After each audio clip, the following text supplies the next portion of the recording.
IDC's Danielle Hernandez.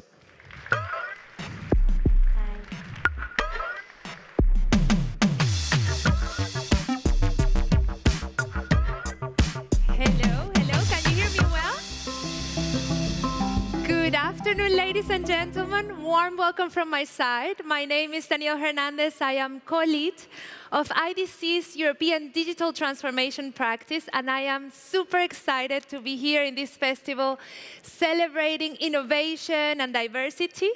Now, because of that, I'm going to play with you a game that I used to play with my dad when I was a child. So we used to imagine that we were living in a very highly digital world and think about all those cool devices that technology would bring. Now, it was a lot of fun, but almost nothing ended up being as we imagined. So for starters, my car doesn't fly.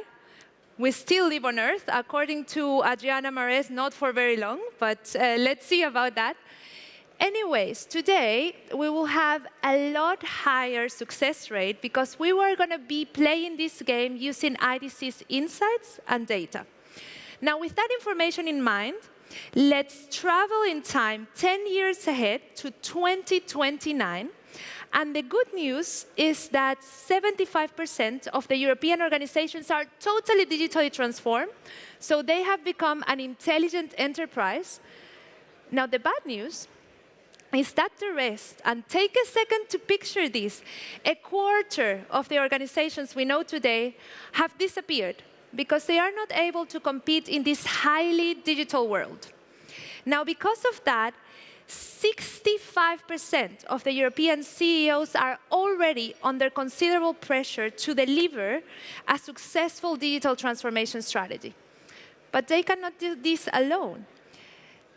They will have to empower and create together with their digital dream team a strategy that has digital embedded and provides the entire organization with a sense of a purpose, a shared purpose.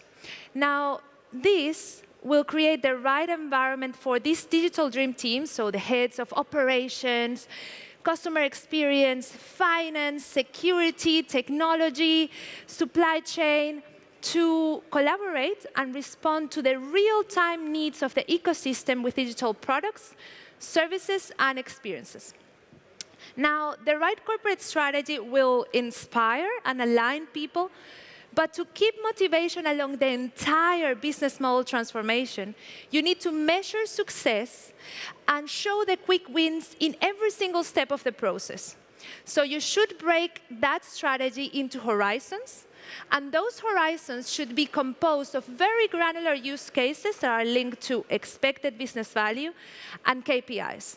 Now, if you want to do this with your teams to generate the level of alignment that is needed in this exercise, you need to go ahead and play that game that I used to play with my dad. Imagine the future, taste it, visualize it, think about the changes in your organization and how they would impact real people. So focus first on that horizon 3, and then reverse engineer it to know what you need to do in the midterm, horizon 2, and in the short term, horizon 1, to become an intelligent enterprise in the future. Let's see an example. Last month, I presented at an innovation event of one of the largest healthcare manufacturers in the world.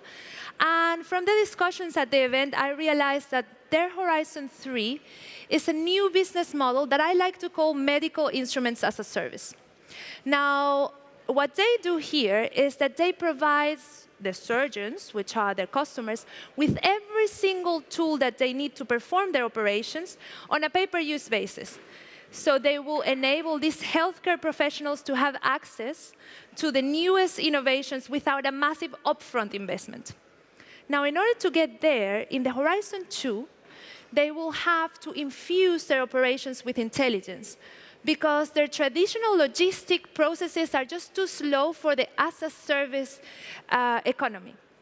And in the Horizon 1, they need to gain end-to-end visibility on their customer needs, so that they can understand the utilization of these processes. Now, let's have a look at how one of their core processes for this manufacturer, the design to operate process, needs to evolve in order to support the instruments as a service business model. So as I said in the Horizon 1, the focus is on generating end-to-end visibility on the needs of the customer, because in this business, lives are at stake. Data is incredibly sensitive, and understandably, their customers, which are the hospitals and the surgeons within those hospitals, take a very conservative approach because they want to avoid the risk of losing a patient just because they don't have the tools in the operations room.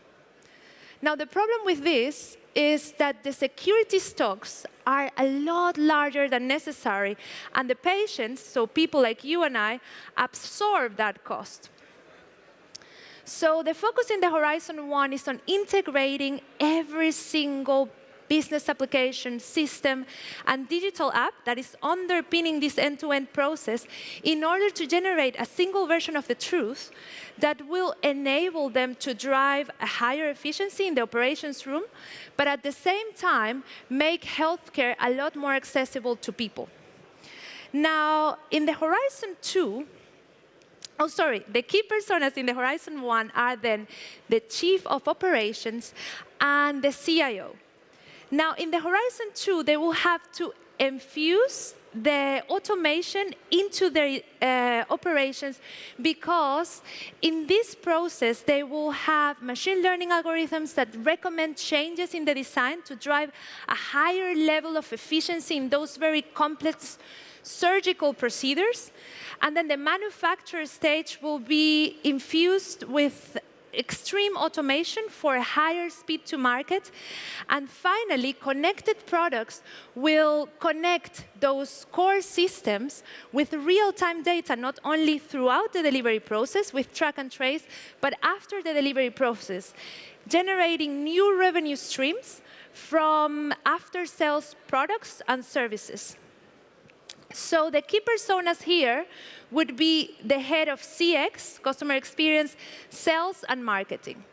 Now, in the Horizon 3 is where the magic happens, because this very repetitive process actually becomes a very fluid process and workflow where different elements of the value chain connect in order to deliver more value to the patients, which are, in the end, the most important elements of that value chain.